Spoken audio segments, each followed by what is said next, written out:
Ang kwentong ito ay hindi lamang isang kathang-isip. Naisulat ito noong ako'y nag-aaral pa lamang ng sekundarya. Ang pangyayaring ito ay naganap sa dating kinatitirikan ng aming bahay sa itaas ng bundok na sakop ng isang hasyenda rito sa aming lugar. Napakaraming mga kakatwang bagay ang madalas na mangyari sa lugar na ito. Ang ilan ay maayos na aking naidokumento. Ang ilan naman ay hindi ko na maaalala dahil maliit pa ako nang mangyari ang mga nakakatakot na bagay na ito. Ang aking ibabahagi ay isa talaga sa nakapapanandig ng aking mga balahibo noong mga kabataan ko. Sa aking pagkakatanda, madalas itong mangyari ng ating gabi kung saan mahimbing nang natutulog ang mga tao. Isa ang bahagi ng lugar namin noon rito sa Bicol na pinagkukutaan ng mga rebelding grupo. Madalas ka rito na makakakita ng mga sundalong dumaraan sa tapat ng aming bahay. Kaya noong maliit pa ako, labis akong humanga sa kanila. At minsan, naipangako ko sa sarili ko na ibig kong maging katulad nila. Ngunit ngayon, hanggang sa isipan na lamang ang pangarap na ito. Dahil kahit ano pang gawin ko, hindi ako makapasok sa probisyong ito. Siguro hanggang sa pagbubungkal na lamang ako ng lupa. Kahit ganoon pa man, marami pa rin akong gustong marating sa buhay. Masaya ang naging kabataan ko kahit napakahigpit ng aking ama sa aming magkakapatid. Napakasayang makapaglaro ng malaya sa labas. Hindi katulad ngayon na binago na tayo ng modernisasyon kung saan ang hawak ngayon ng halos lahat ng kabataan ay mga gadget. Mahilig din naming mapagkwentuhan ng aking mga pinsan, kaibigan at kapatid ang mga kababalaghang nagaganap sa pagsapit ng takip-silim. Ako madalas na makaranas ng ganitong mga nakakatakot na pangyayari. Isa na nga rito ang aking ibabahagi sa inyo. Isang gabing kakatwa ang simoy ng hangin. Kakaiba rin ang bumabalot na dilim sa buong paligid. Tila nanunuksong manakot ng mga tao. Tulog na ang lahat ng tao sa bahay. Ako na lamang ang nag-iisang gising. Hindi talaga ako makatulog kahit na anong gawin ko. Nagpapalit-palit na rin ako ng ibang posisyon at direksyon sa kinahihigaan ko. Ngunit ayaw talaga akong dapuan ng antok. Bahagya akong natigilan na makarinig ako ng mga mahihinang yabag mula sa kalayuan. At habang papalapit ito sa tapat ng aming bahay, palakas ng palakas ang mga yabag. Tila mga nagmamartiyang mga sundalo. Hindi lamang isang pangyayari, kundi nasundan pa ito ng maraming ulit. Akala ko, ako lang ang madalas na makarinig ng mga yabag. Minsan daw ay dadaan lamang at bigla ring mawawala. Isang gabing maliwanag at bilugan ang buwan ang pumukaw ng aking atensyon. Isang mainit at maalinsangang panahon. Mahimbing ng aking tulog nang bigla ay maalimpungatan ako at magising. Naririnig ko na naman sila.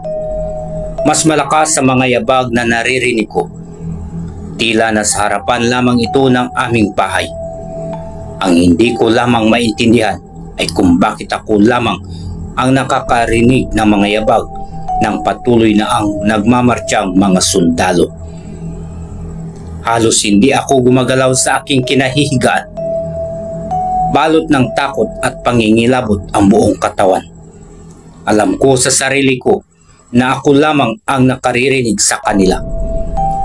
Kailangan kong alisin ang takot na nararamdaman ko upang matiyak ko na baka guni-guni ko lamang at likha lamang ng malikot kong imahinasyon. Bumangon ako mula sa higaan at maingat na tinungo ang aming bintana sa sala.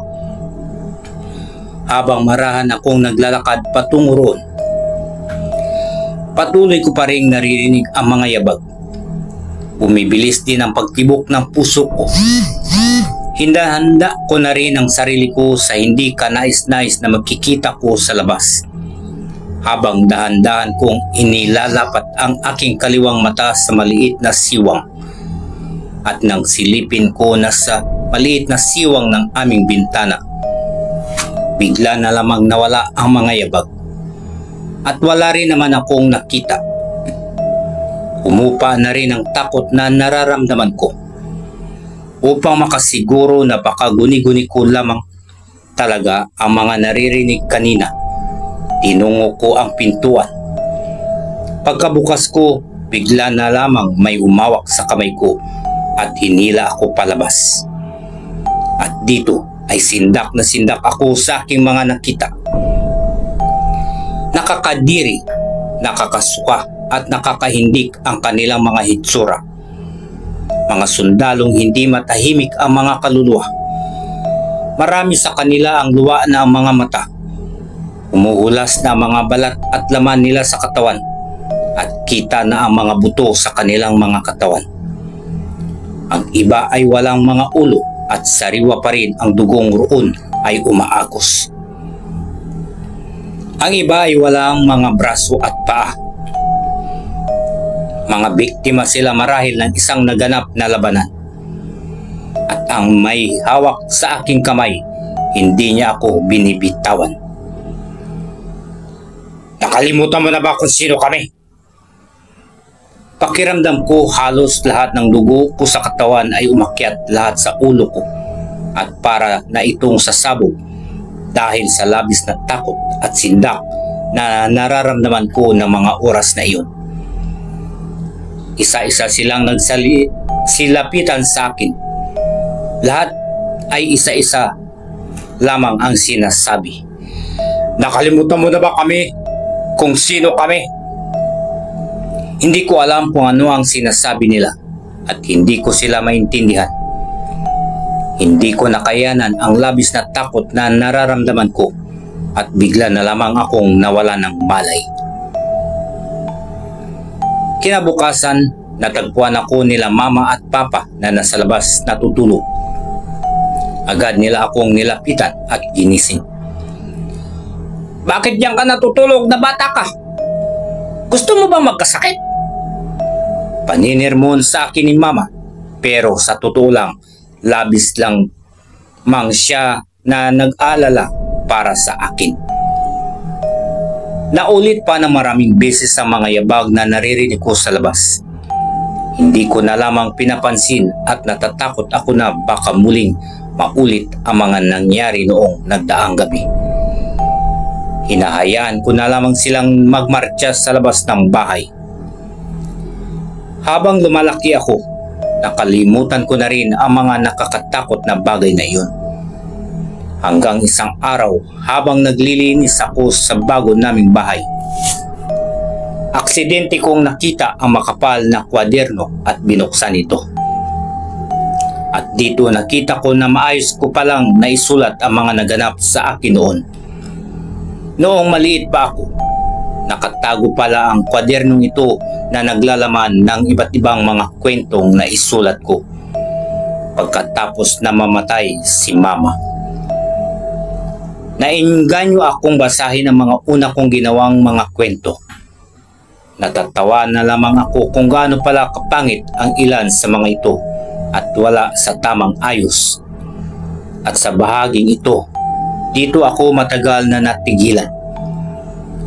Lahat ng mga naranasan ko sa nakakatakot na mga yabag ay muli kong naalala.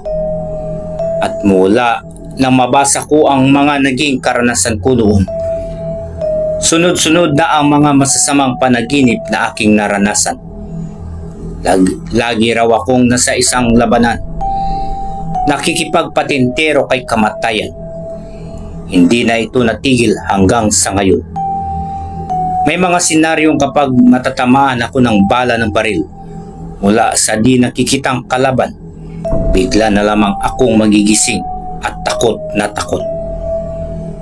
May mga bahagi rin ng mga alaala na naaalala ko na hindi naman naganap sa buhay ko.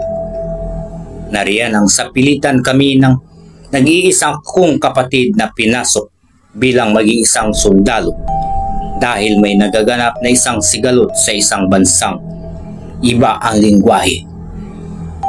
Marami ring mga lugar na hindi ko pa naman napupuntahan. Ang iniisip ko na napuntahan ko na ito. At may mga senaryo din na naririnig ko sa bahagi ng utak ko na may tumatawag sa akin sa ibang pangalan kahit hindi naman ako ang taong iyon. Ang masakla pa rito ay naaalala ko na namatay ako sa isang labanan. Labis na pagkalito ang naramdaman ko. Dito ko lamang napagtanto na ang mga yabag ng mga nagmamartsyang mga sundalo na naririnig ko sa kalagitnaan ng gabi ay mga sundalong may malaking kaugnayan sa isang sundalong iniisip kong ako iyon. Maraming salamat po sa pagtangkilik at pagsuporta sa channel na ito. God bless everyone.